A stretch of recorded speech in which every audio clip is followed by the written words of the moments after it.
오늘 말씀은 마태복음 26장 59절로부터 68절까지 말씀입니다. 함께 읽겠습니다.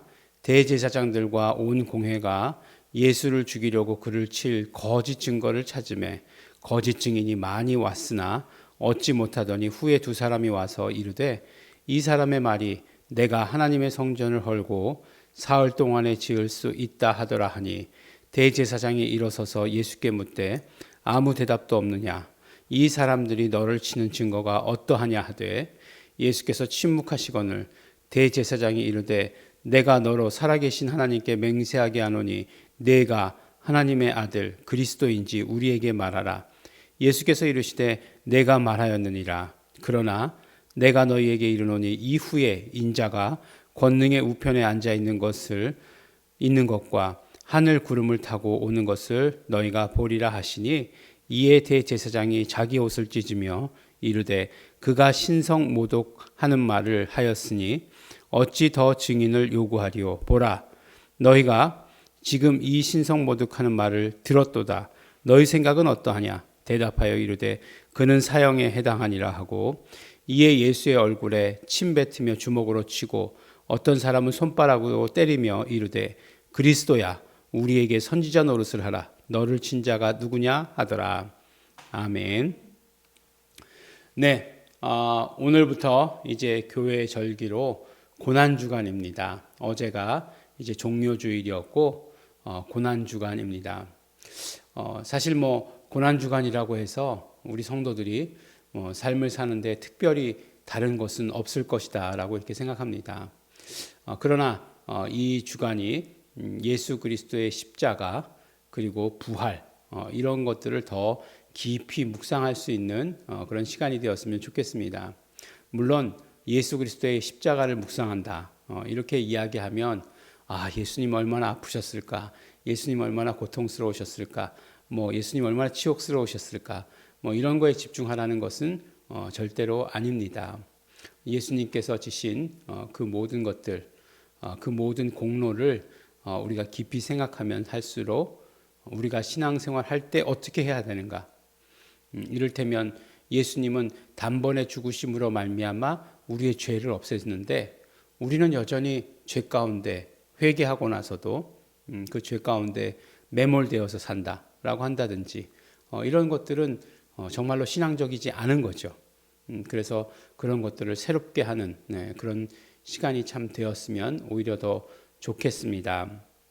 그리고 또한 말씀드리는 것은 예수님께서 고난받으시는 이 순간들이 우리 주일 말씀을 통해서 함께 나누었던 것이지만 결국 지금까지 하셨던 모든 것들의 결론 아니면 종합편 이런 것들로 귀결될 수 있다는 거죠.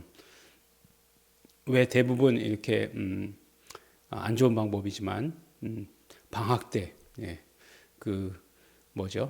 독후감 써가는 숙제가 있지 않습니까? 그러면 이제 책은 읽기 싫고 숙제니까 해야 되고 그러면 이제 주로 어떤 방법을 택하죠?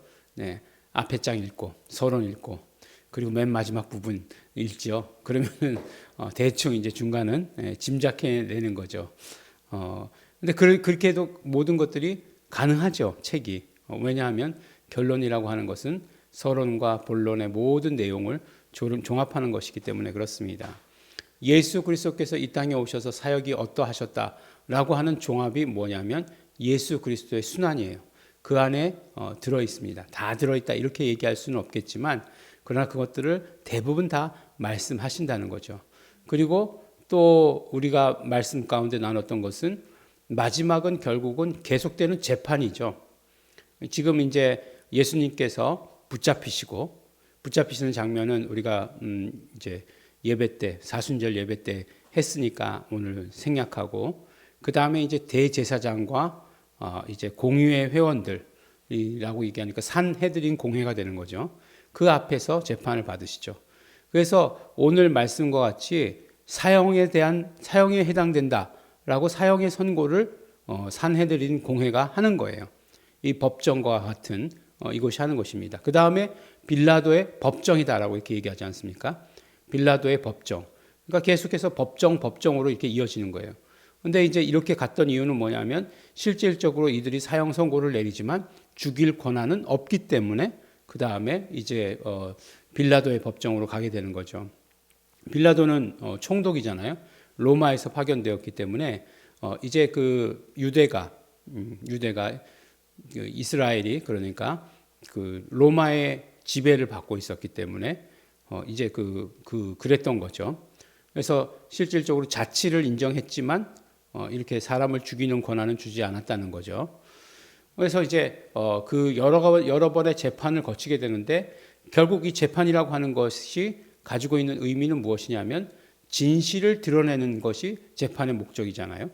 진실이 무엇인가를 드러내는 것이에요. 그러니까 진실이 무엇인가 하는 것을 드러낼 때에 예수께서 이 땅에 오심, 그리고 예수께서 십자가 지심의 진실이 무엇인가를 드러내 주시는 거죠.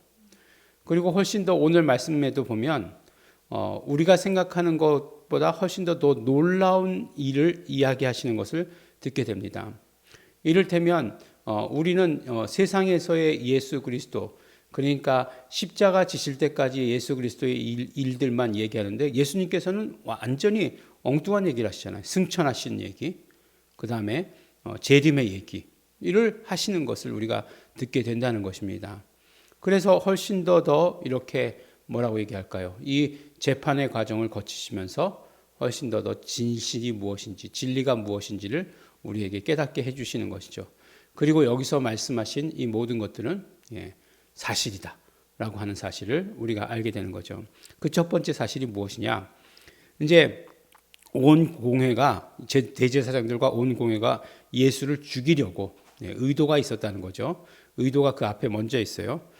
그를 칠 거짓 증거를 찾음에, 성경의 기자들은 이 모든 것들을 다 거짓 증거다라고 이렇게 얘기하고 있어요. 근데 거짓 증인들이 많이 나타나는 거죠. 막 공모를 한 것 같아요. 증인들을 공모한 것 같아요. 그 정도 돈 주지 않았을까요? 예수님을 판 가룟 유다에게 은 30을 주었는데 그렇게 거짓 증거들을 댈 수 있는 사람들은 은 30 정도는 주지 않았을까요? 네. 어쨌든지 간에 돈 줬다는 얘기는 없으니까 모르겠지만 거짓 증인들이 막 나와서 얘기하는데 이게 별로 이게 시시껍절한 거죠. 근데 이제 어떤 사람이 성전을 헐고 사흘 만에 짓겠다라고 한 그 이야기가 기억난 거예요. 요한복음 2장에 보면은 이 이야기가 나오지 않습니까? 그러니까 이 사람들은 성전에 대해서 굉장히 민감했어요. 그리고 그 성전이 어떤 성전이었어요? 46년간이나, 실제로는 그거보다 더 오래 지었다고 말씀드리지 않았습니까?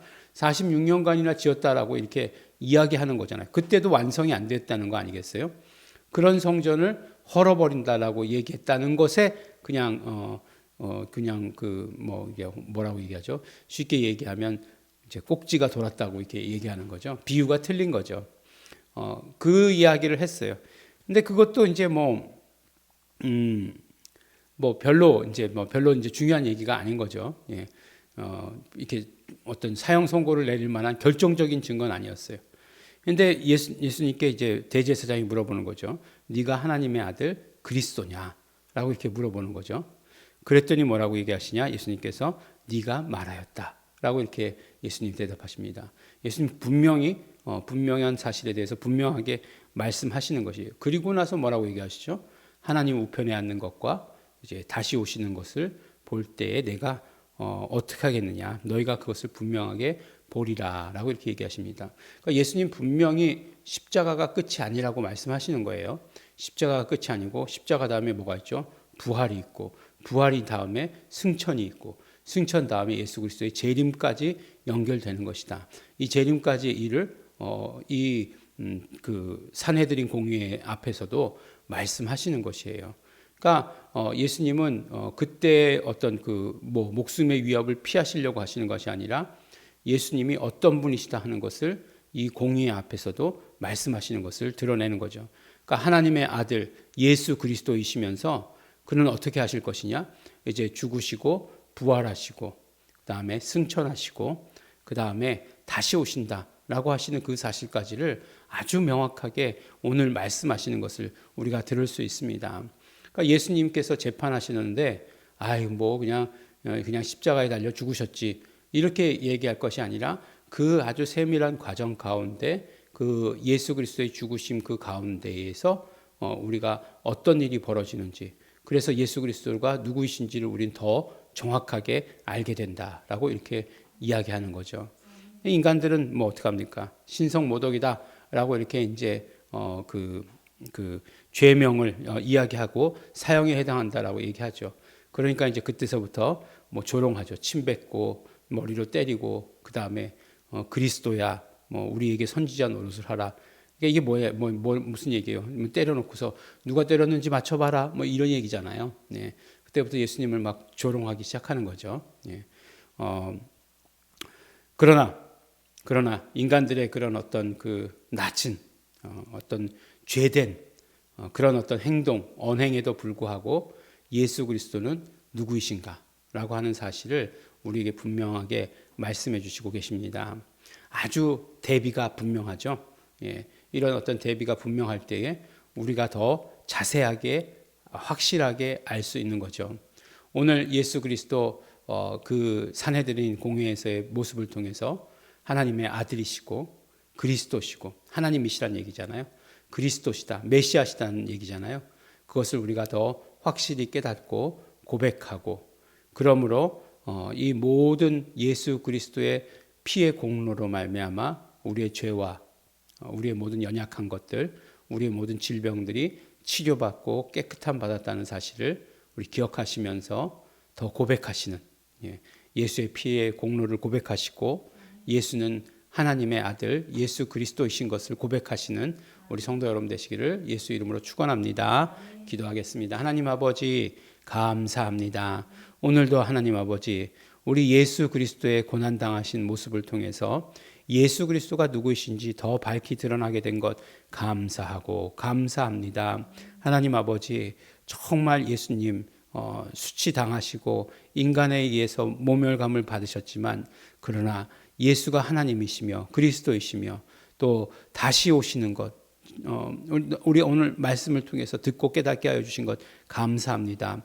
우리의 고백이 더욱더 확실해지게 하여 주시옵시고 우리의 고백이 더욱더 분명하게 고백하는 자들 될 수 있도록 축복하여 주시옵소서. 감사드립니다. 예수님 이름으로 기도드렸습니다. 아멘. 그러므로 우리 이 시간에 기도하실 때에 우리가 온전히 더 성령님으로 깨닫게 되기를 원합니다. 예수가 그리스도이시며 예수가 하나님이신 것을 알고 깨닫게 하시고 그리고 우리의 입술로 고백하게 하여 주시옵소서. 성령님 함께 하시옵소서. 다 같이 통성으로 기도하시겠습니다.